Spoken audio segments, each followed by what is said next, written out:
Ladies and gentlemen, thank you for watching this program. My name is Dominic Lee. I'm a legislator in Hong Kong, and I'm your host for today's seminar.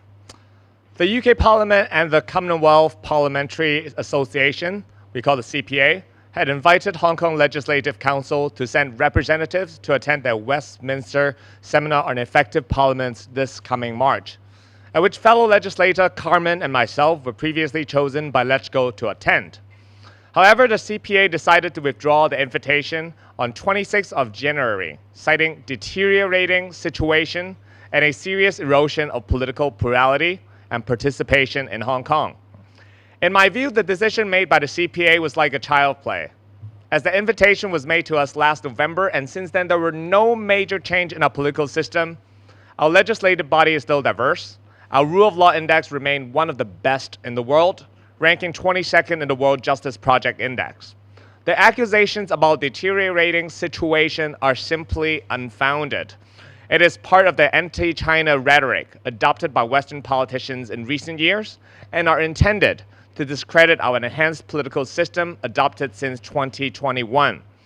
The CPA claims that one of the seminar's objectives is for delegates to share the knowledge and good practice with other legislatures. So if the CPA indeed thinks that the situation in Hong Kong has deteriorated, why don't they take this opportunity to learn more about our new system through our participation before criticizing? Western politicians have always stressed the importance of listening to the people of Hong Kong. Being a democratically elected representative who have received north of 60,000 votes in the last election, even if I cannot represent all of Hong Kong residents, I can at least represent a good portion of the people here. So why are they refusing to listen to our side of the story? Also, according to the event invitation, another one of the seminar's objectives is to promote parliamentary democracy. However, throughout the 150 years of British governance in Hong Kong, why didn't they adopt the parliamentary system here? And why didn't they give democracy to the people of Hong Kong? If they indeed care so much about parliamentary democracy, then why didn't they promote it here when Hong Kong was still under their rule? We condemn CPA's decision to rescind our invitation to Westminster Seminar. The decision was based on unfounded accusation and was a blatant slander on our enhanced political system. So, in response to CPA's unfair comments and decision, Hong Kong United Foundation, together with the China Retold, decided to organize our own seminar on Hong Kong Legislature today, and we have invited former and incumbent lawmakers to tell both local and international audience why Hong Kong Legislature is more democratic and broadly representative than it was under British rule. The CPA's withdrawal of our invitation will not damage our spirit. It will only make us more determined to do more. And this seminar today is only a beginning. As a lawmaker in Hong Kong, I will continue to seek different opportunities to speak out positively about China and Hong Kong. We will let the world hear our true story and let them know what we are all about. So without further ado, I would like to invite our guest speakers on stage. Our first speaker really needs no introduction. He is the Vice Chairman of the National Committee of the Chinese People's Political Consultative Conference and is also our former Chief Executive of Hong Kong. Lesser known to the public, he was the Secretary General of the Basic Law Consultative Committee. Now please give a big round of applause to welcome our first speaker, Mr. C. Y. Leung.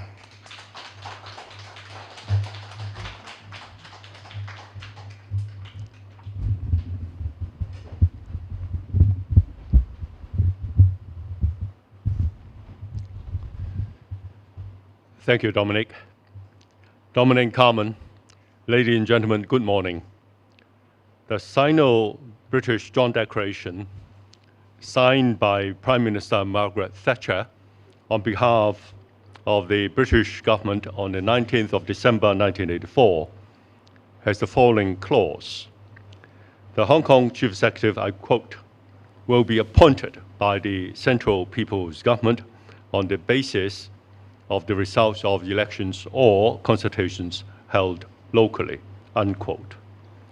In the main text of the Joint Declaration, the only reference to the legislature was, I quote, the Hong Kong Special Administrative Region will be vested with executive, legislative, and independent judicial power, unquote.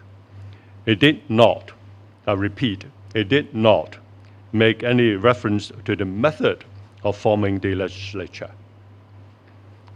It was Annex 1 to the Joint Declaration, which was the, I quote again, elaboration by the government of the People's Republic of China. Now, please note, it is not the British government of its basic policies regarding Hong Kong, unquote, that provides for elections to the legislature in the following way, quote, the legislature of the Hong Kong Special Administrative Region shall be constituted by elections, unquote. Now, this is the Chinese side, not the British side. But then it did not specify the method of election. The absence of the method of forming the legislature in the main text of the Joint Declaration is hardly surprising. All members of the British Hong Kong Legislative Council had been appointed without any form of election by British governors for 143 years until 1985, the year when the British realized that they would leave Hong Kong in 1997. In 1985, only some of the Legislative Council seats were opened up for elections in the form of functional constituency elections. Universal suffrage and direct election to the Legislative Council was initiated only in 1991, 149 years after the British had ruled Hong Kong, and 6 years before they handed Hong Kong back to China. But even then, only some of the seats were so elected. It is extreme hypocrisy on the part of the UK parliamentary group to invite two duly elected members of the Hong Kong Legislative Council to the 2023 Westminster Seminar on Effective Parliaments, citing, I quote, deteriorating situation, unquote, and, quote, serious erosion of political plurality and participation, unquote, in Hong Kong. Also, it is extreme irony for this UK parliamentary group to showcase the so-called effective parliament. It is worldwide consensus that the British political system, and not just its parliament, is totally ineffective and dysfunctional. Evidence abound. Brexit becoming Regrexit, poor economy, difficult public finance, widespread industrial actions, high and rising crime rates, crumbling healthcare system, poor infrastructure. This list could go on and on, not to mention the unelected upper house of parliament. On all these fronts, Hong Kong has done better, a lot better than the UK since it became a Chinese special administrative region in 1997. Perhaps in the first place, the two members, Dominic and Carmen of the Hong Kong Legislative Council, should not have been invited to the 2023 Westminster Seminar on Effective Parliaments, because the Hong Kong Legislative Council is not a parliament. It never was. The name Legislative Council, which was used by the British during their entire 155-year rule and then adopted by the Hong Kong Special Administrative Region, clearly denotes its local and not sovereign nature. Hong Kong, unlike, say, Singapore, did not become an independent sovereign state upon the departure of the British. It became a special administrative region that is part of China. Democracy in Hong Kong is therefore not a sovereign democracy, where the people have the ultimate powers. What Hong Kong has is a local democracy. All local democracies, such as those in London, New York, or Tokyo, can only produce local authorities with very limited powers. On the other hand, the chief executive of Hong Kong and the government that he leads has much greater powers, which gives Hong Kong the high degree of autonomy that Hong Kong enjoys under the one country, two systems principle. The greater powers that the Hong Kong Chief Executive has are not the results of the mandate of the Hong Kong people, which can only produce powers such as those of the London Mayor. They are the results of authorization by the central government in Beijing. This is the rationale behind the requirement for substantive appointment of Chief Executive by Beijing, and this is exactly what the Sino-British Joint Declaration stated. I quote, "will be appointed by the Central People's Government on the basis of the results of the elections or consultations held locally," unquote. The British agreed to this. Indeed, in this white paper that was published a week after the initialing of the Joint Declaration, the following in bold print, and this was published by the British government, says, I quote, "Her Majesty's government believe that the agreement," meaning the Joint Declaration, "is a good one. They strongly commend it to the people of Hong Kong and to Parliament," unquote. The Westminster Seminar on Effective Parliaments will be held in mid-March. Those who decided to withdraw the invitation to the Hong Kong Legislative Council members now have a full month to study the Sino-British Joint Declaration. If anyone intends to regurgitate the allegation that China has breached the Joint Declaration, they will have to be factual and specific. Thank you. Thank you, CY. Our next speaker is someone who has seen it all. Not only is she a member of the MPCSC Basic Law Committee and a former member of the Basic Law Drafting Committee, she also participated in 4 different levels of Hong Kong's Representative Council, including the Executive Council, the Legislative Council, the Urban Council, and the District Board before the handover. So who's better qualified to speak to us about the shortcomings of the Hong Kong system under British rule other than her? Please give a big round of applause to welcome our next speaker, Ms. Maria Tam.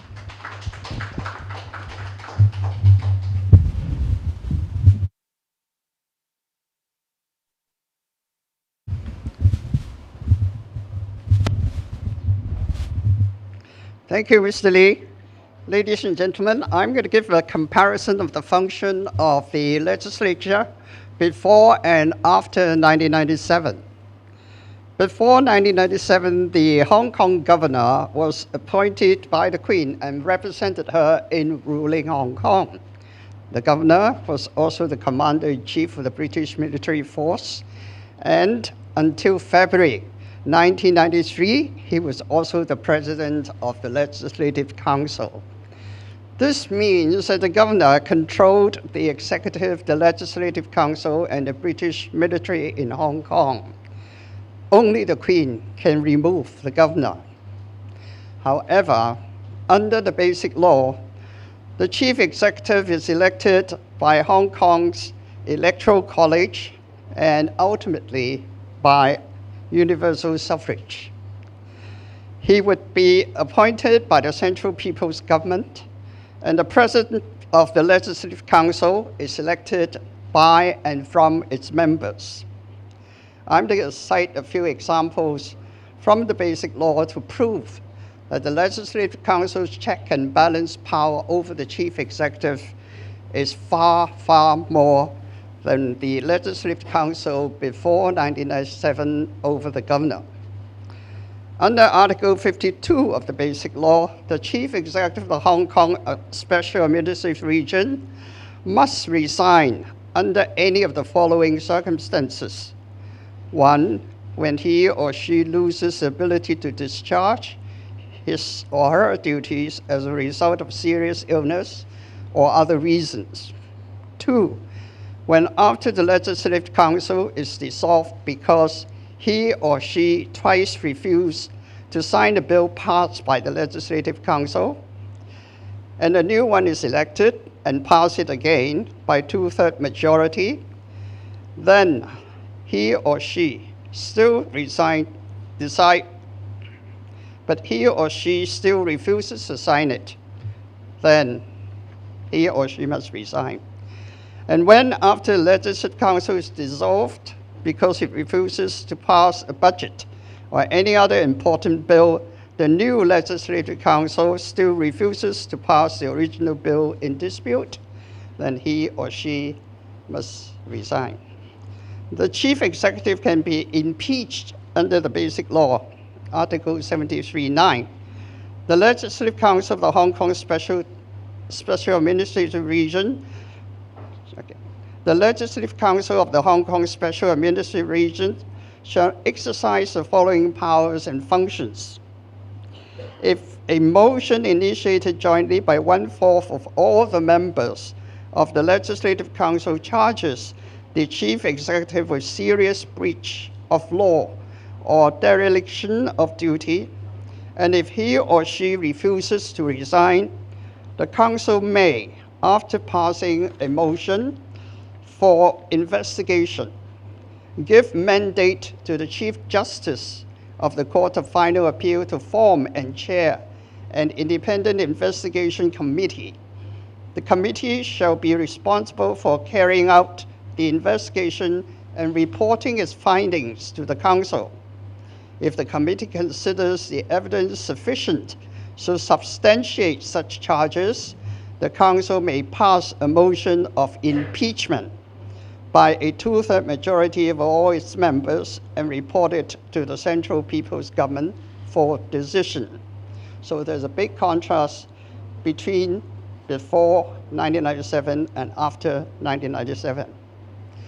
On the issue of universal suffrage in Hong Kong under British rule, the United Kingdom made a declaration relevant to Hong Kong in respect of the International Covenant on Civil and Political Rights upon signature as follows. The government of the United Kingdom declares that in relation to Article 25 of the Covenant, they must reserve the right not to apply, come to subparagraph B, insofar as it may require the establishment of an elected legislature in Hong Kong and the introduction of equal suffrage. This meant that under the British law and under British rule, we could not have universal suffrage election in Hong Kong. Contrary to that, on the issue of universal suffrage, the Basic Law provides for universal suffrage of the Chief Executive and the Legislature as follows. Article 45.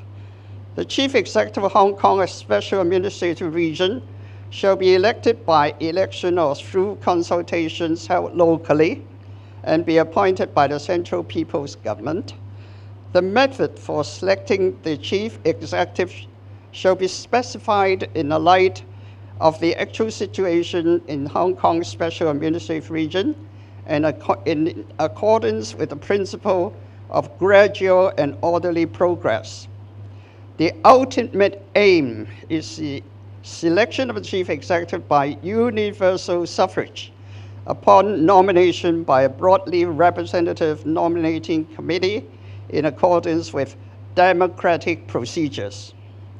And then for the Legislative Council, Article 68 says, the method of forming the Legislative Council shall be specified in the light of the actual situation in Hong Kong and in accordance with the principle of gradual and orderly progress.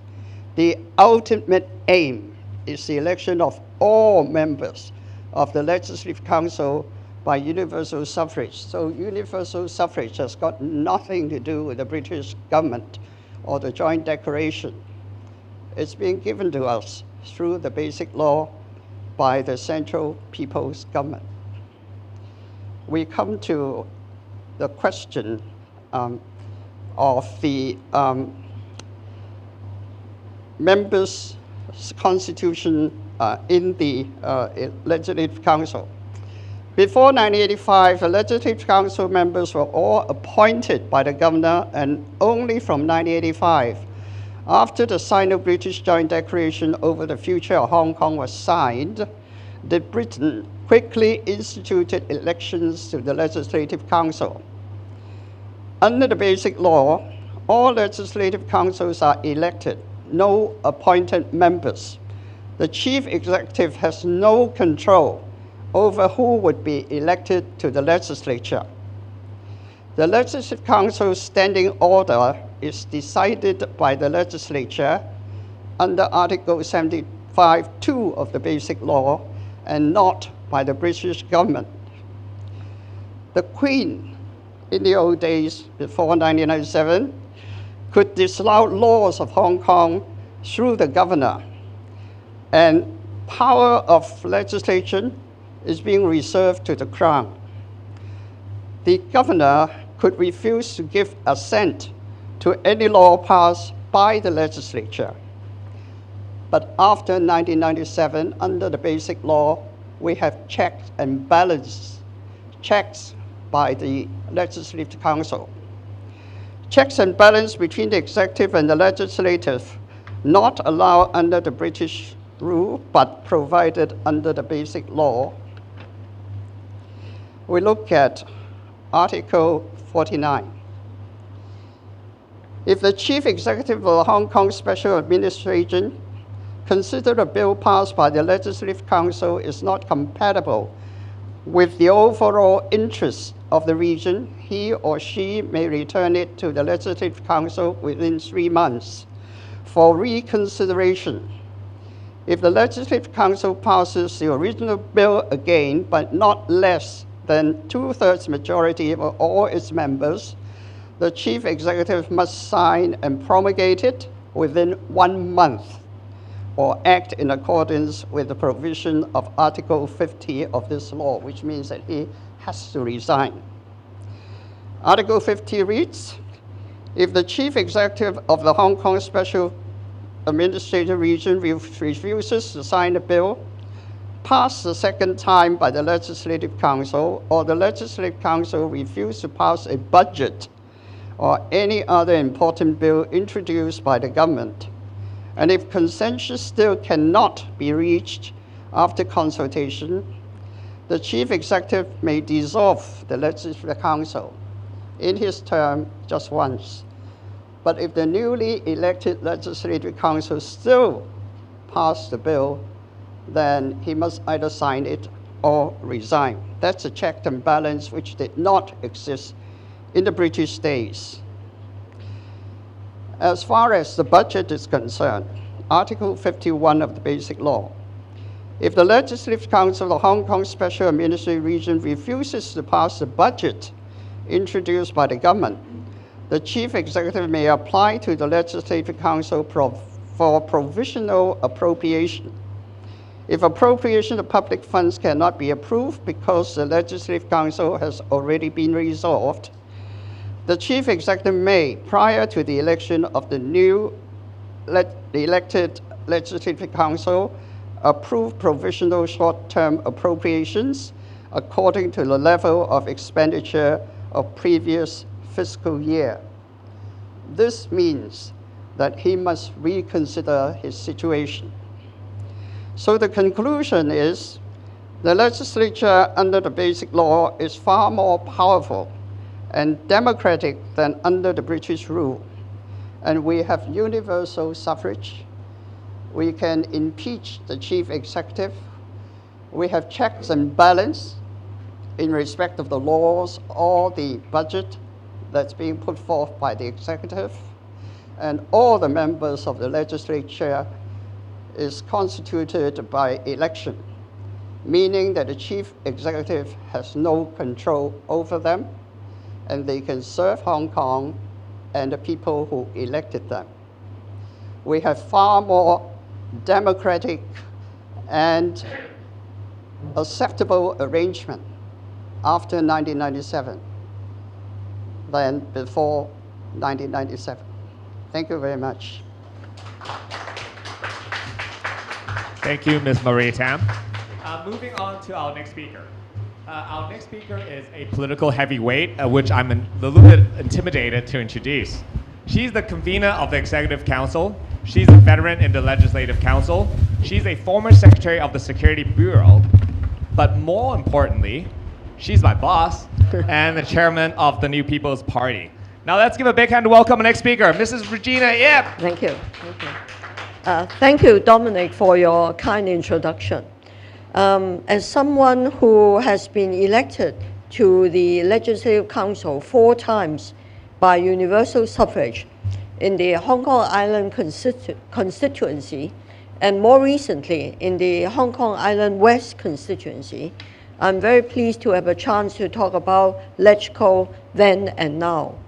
I had the bad fortune of joining Legco in 2008 along with Mad Dog Wong Yuk-mun.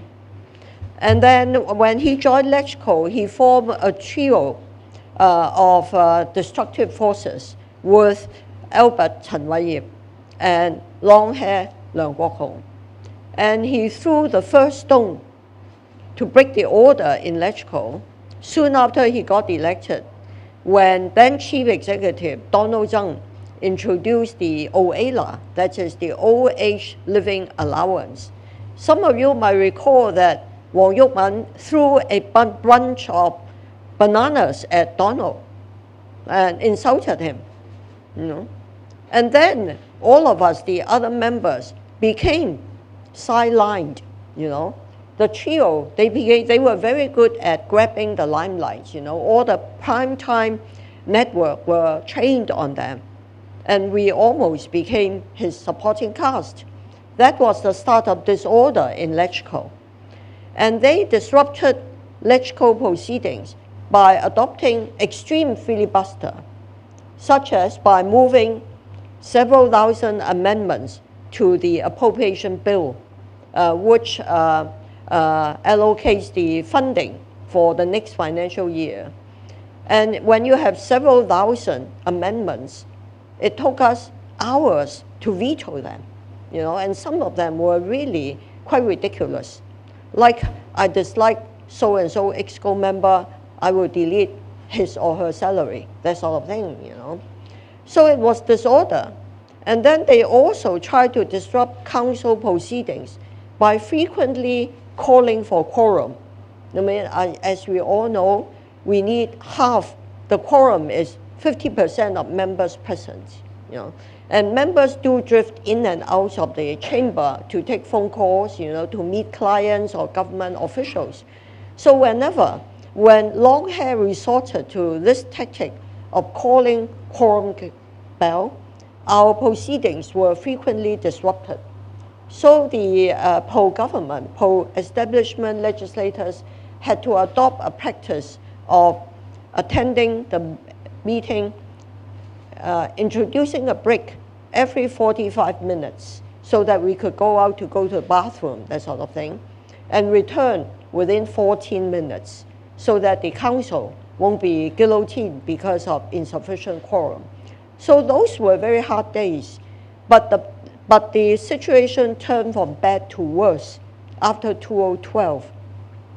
The national education controversy, when the opposition discovered that they could win votes by stirring up hatred against our country.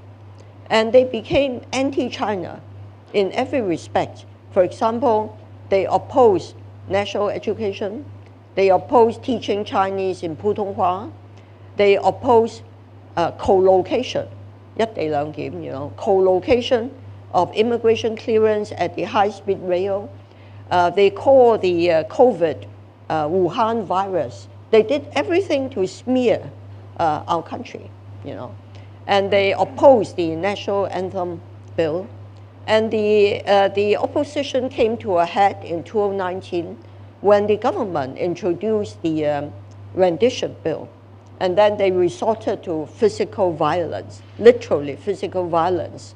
The opposition members became strong-armed boys and prevented us even from entering the conference room to conduct spill scrutiny. So we could not scrutinize the rendition bill. And they deployed mass protests to surround the Legislative Council.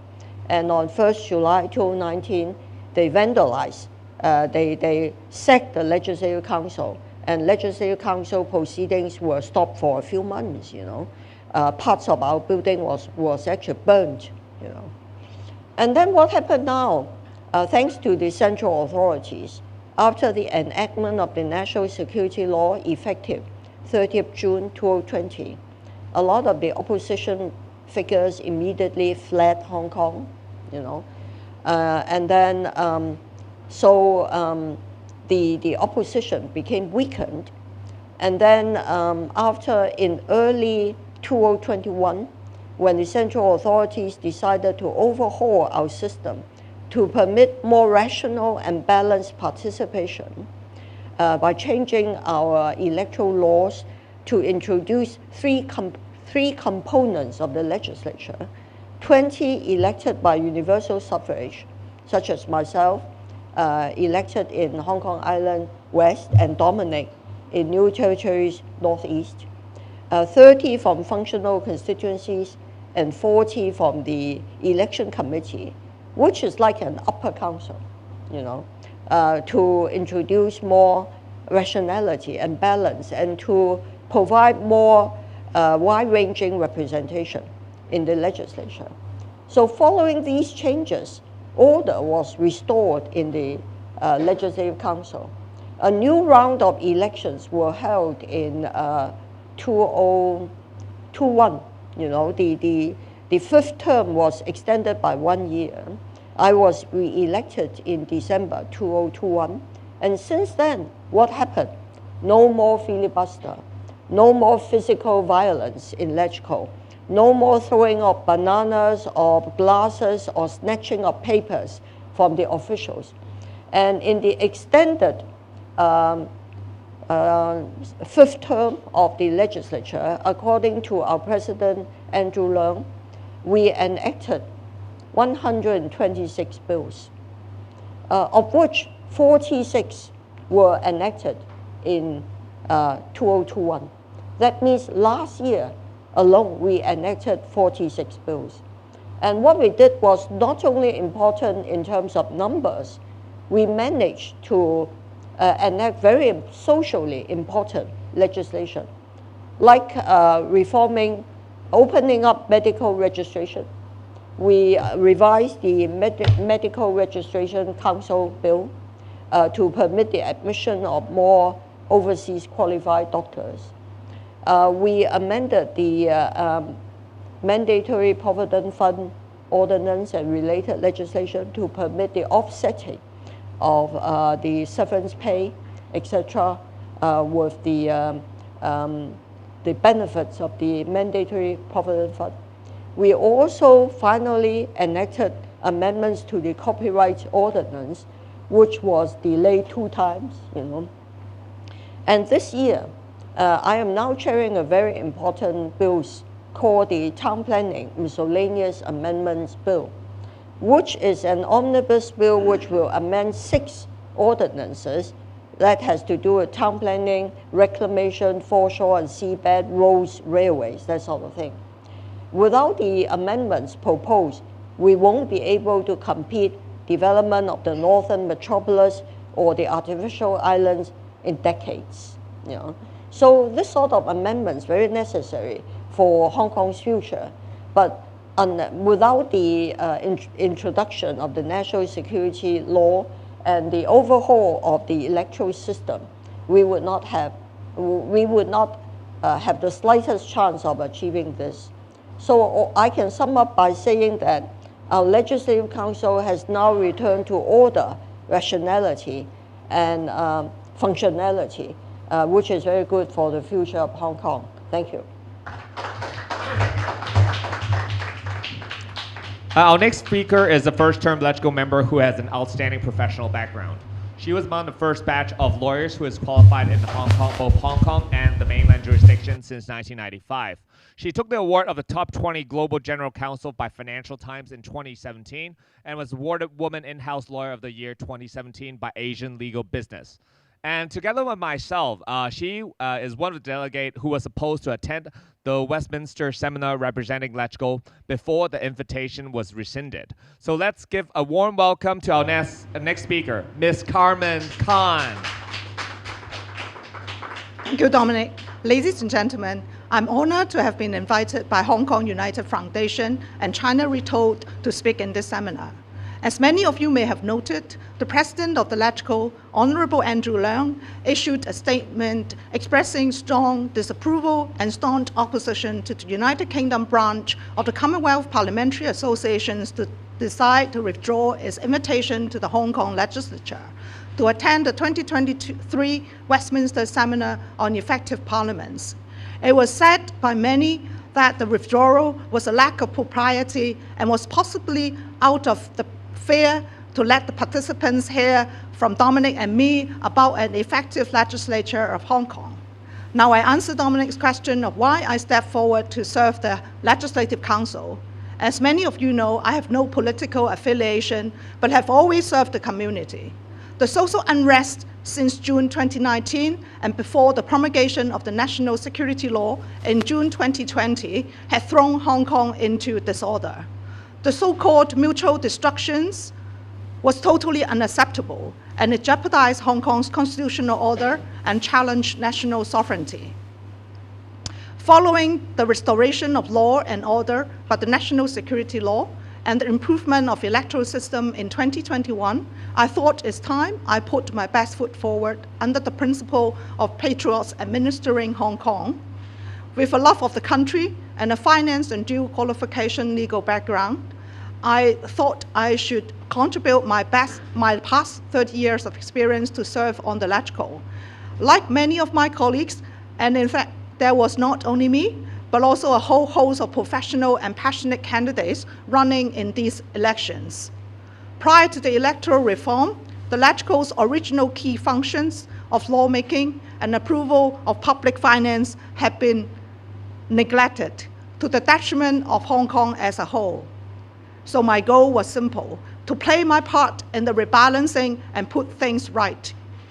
With time constraints, I would focus on using 3 Ps to illustrate the significance of Hong Kong's electoral reforms. They are professionalism, patriotism, and productivity. First, professionalism. Following the electoral reform, we are seeing outstanding and visionary professionals in their respective fields with a wealth of experiences to bring to the Legco. This has tremendously enhanced the government's and the overall quality of the work of the Legco, and has mobilized the government to make and deliver promises for the common good of Hong Kong and the country. Second, patriotism. We are seeing the true workings of patriots administering Hong Kong. The Legco is now filled with legislative councillors full of passion and ability who truly perform the functions of the Legco so that Hong Kong could stay true to the original design of one country, two systems, enshrined in the PRC Constitution and the Basic Law. Finally, productivity or effectiveness. With no more filibustering, the Legco has since focused its time and efforts in performing the legislative and other functions under the Basic Law, playing its part to put Hong Kong back on stage. To give a few examples, according to the annual report made by the President of the Legco, in the 2022 session, the government tabled 25 pieces of bills, 17 of which have been passed into law. Over 180 pieces of sub-legislation were dealt. On public finance, 70 projects were approved, involving a commitment of approximately 177.5 billion Hong Kong dollars. On checking on the government, 33 members' motions was debated. Over 1,000 questioning and supplementary questioning were put to the government. Productivity would bring about prosperity. So no sensible person would say the Hong Kong legislature is ineffective or the situation in Hong Kong is deteriorating. And neither is the legislature rubber stamping the government's proposals. Our media friends would remember my very own rejection of the government's proposed removal of the negative vetting power in handling certain quarantine measures. Ladies and gentlemen, by just looking at the 3 Ps I just shared with you, we have been and will continue to see a most effective legislature for Hong Kong ever. I could go on and tell the significance of the electoral reform.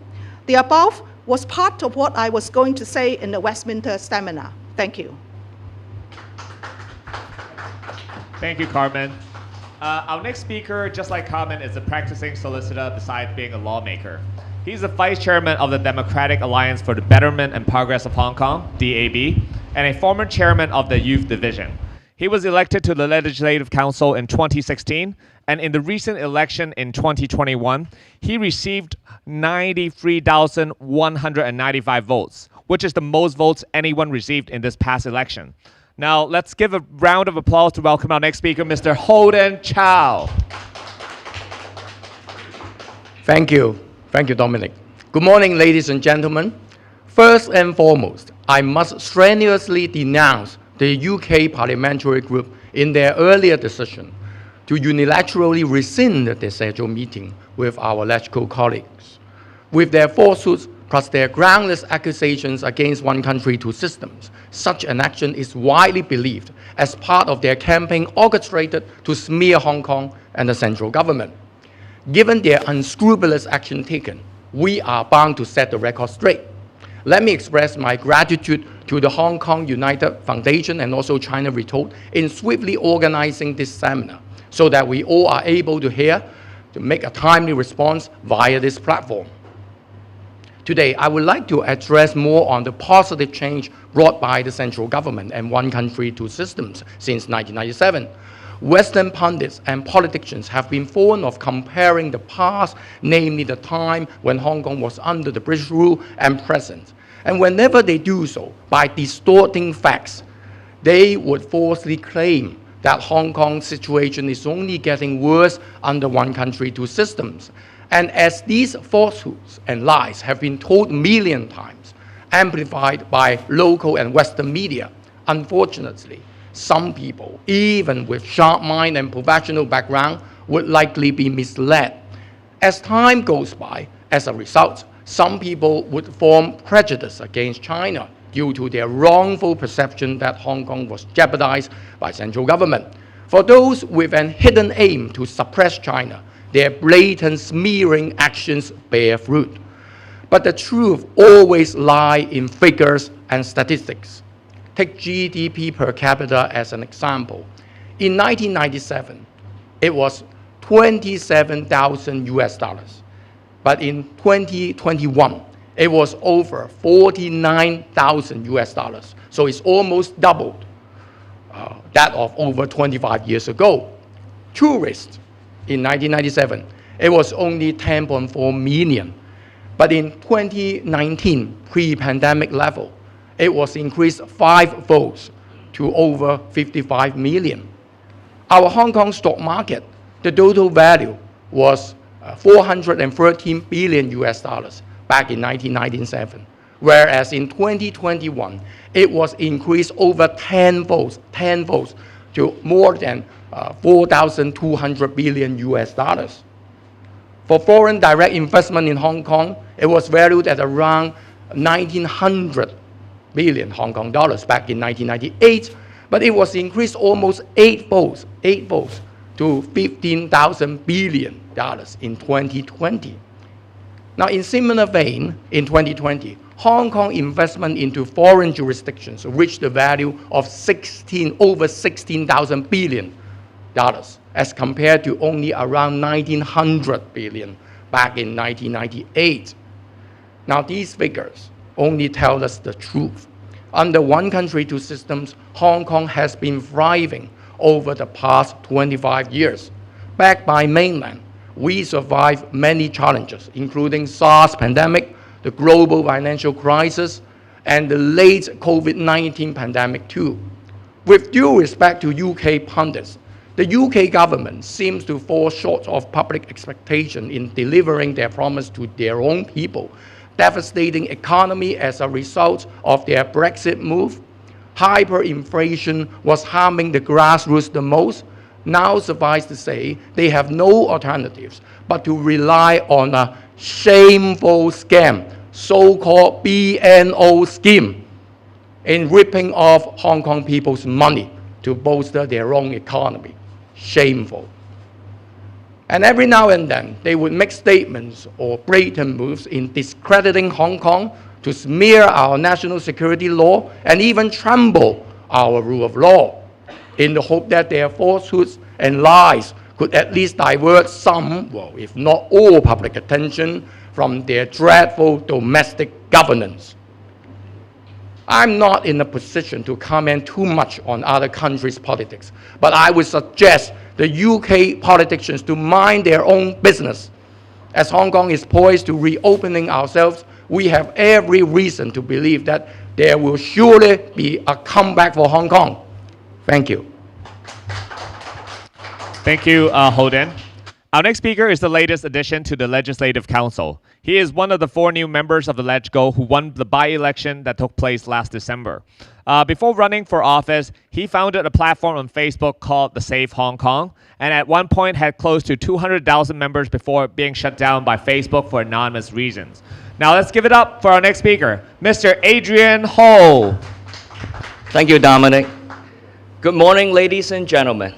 I'm here today to express my disapproval of the Commonwealth Parliamentary Association's decision to rescind an invitation to a global seminar on parliamentary democracy for Hong Kong lawmakers. This act of discrimination exemplifies hypocrisy and a double standard. It is hypocritical for the CPA UK to preach parliamentary democracy while denying Hong Kong delegates the right to participate in democratic dialogue. The CPA UK's decision was prompted by the alleged deteriorating situation in Hong Kong. Yet, they have remained silent against countries where authoritarianism is evident. This justification appears even more ludicrous when delegates from other countries with repressive regimes are permitted to attend the seminar. Human rights organizations have previously condemned these countries for committing heinous crimes such as extrajudicial executions, torture, and forced disappearances, as well as imposing excessively severe punishments, including the death penalty, on people who were identified as LGBT. It is apparent that the primary objective here is not to promote parliamentary democracy.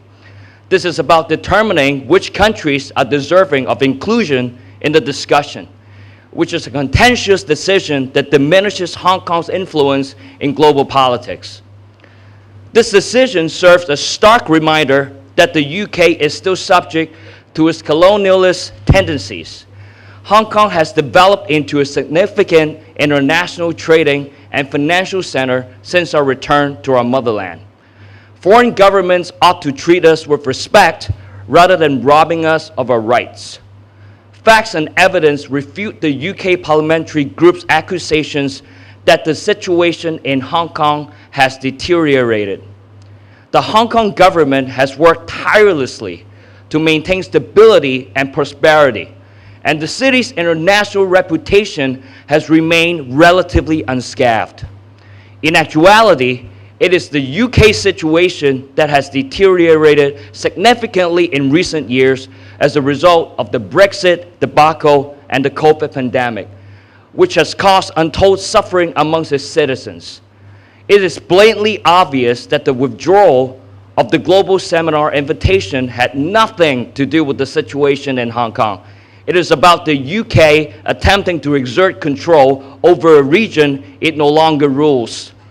This situation represents a gross abuse of authority and runs counter to all that parliamentary democracy stands for. Politicians in the US and the UK are growing more cautious as China continues to consolidate its position as an economic and military giant. When the West is unable to compete with China, it resorts to petty politics and exclusionary tactics. This is incredibly disappointing. The UK needs to cease playing games and start respecting the rights of the Hong Kong lawmakers. They must acknowledge that they will never have complete control of the entire world and that the only way forward is for all parties to communicate respectfully, including those with whom the West may not always agree. This is how a true parliamentary democracy should operate. The UK's decision to exclude Hong Kong delegates from its seminar is nothing more than political posturing, and it must end. I urge the UK CPA to reflect on its decision. Constructive discussion and communication are fundamental to any functioning democracy, particularly in today's divided world. It is time for the UK to take the initiative to exercise true leadership. Failing to do so, they risk losing their reputation as a proponent of parliamentary democracy.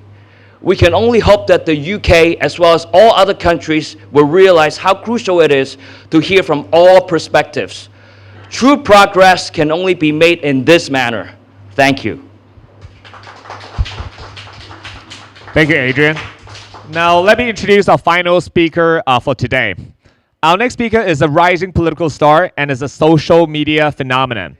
Her YouTube channel has more than 300,000 subscribers and is currently the youngest member of the Legislative Council. Not only is she vocal on local matters, she is also among the first person to represent Hong Kong to speak at the United Nations Human Rights Council. Now let's give a big round of applause to welcome our final speaker, Miss Joephy Chan. Thank you. Hello, everybody. I'm happy to share my personal experience on political development of Hong Kong. I ran for 3 elections in the past decade, including the District Council election.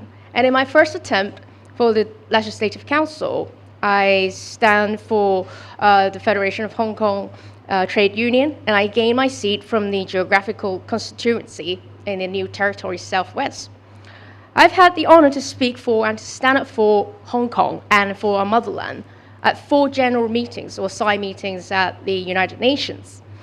And I'm dismayed to learn that the UK has denied the opportunity for our colleagues to speak, which stands against the international standards.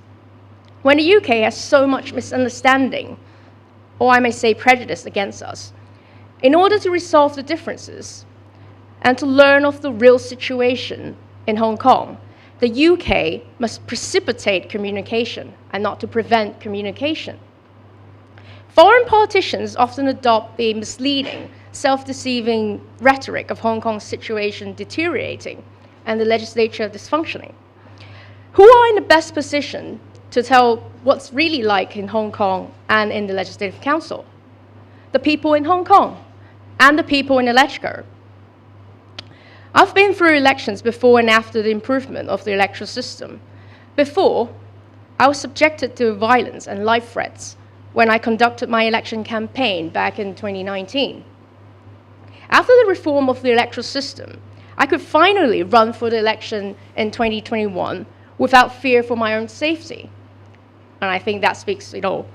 And now, as a female and the youngest member of the Legislative Council, I can rightly say I'm one of the best spokespersons when it comes to commenting on the plurality and the precipitation of Legco. Statistics-wise, we see an increase in the proportion of female members, as Carmen and I, as well as Ms. Regina, are also current members, and a decrease in the average age of the members as well. The wider implication is that after the improvement in the electoral system, we can see a more diverse representation and an increase in youth participation in the establishment.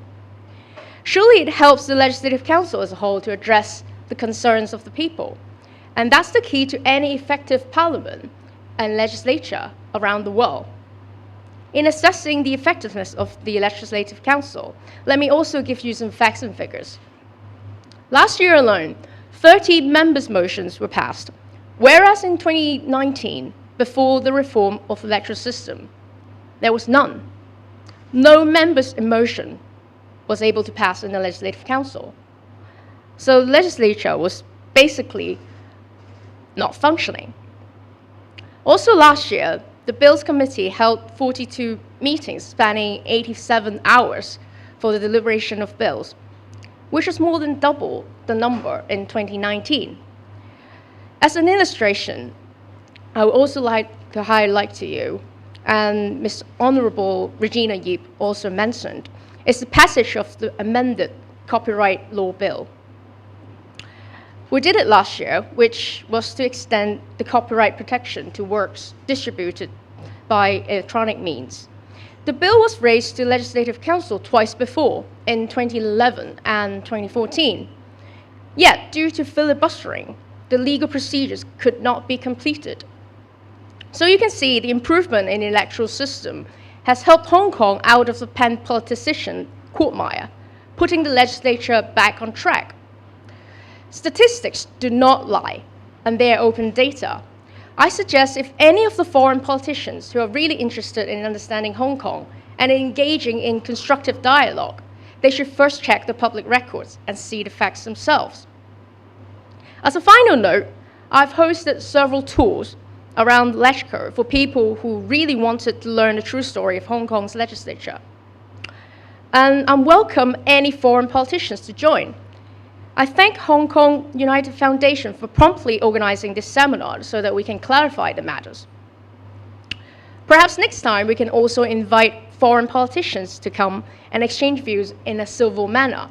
And I'm sure the HKUF will not revoke the invitations unilaterally halfway through. Thank you very much. Thank you, Ms. Joephy Chan.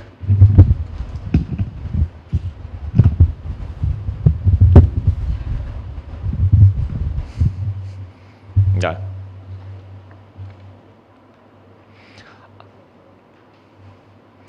Today we have had many wonderful speakers who spoke about the unique characteristics of the Hong Kong legislature and why it's more democratic and broadly representative than it was under the British rule, and particularly after its revamp in 2021.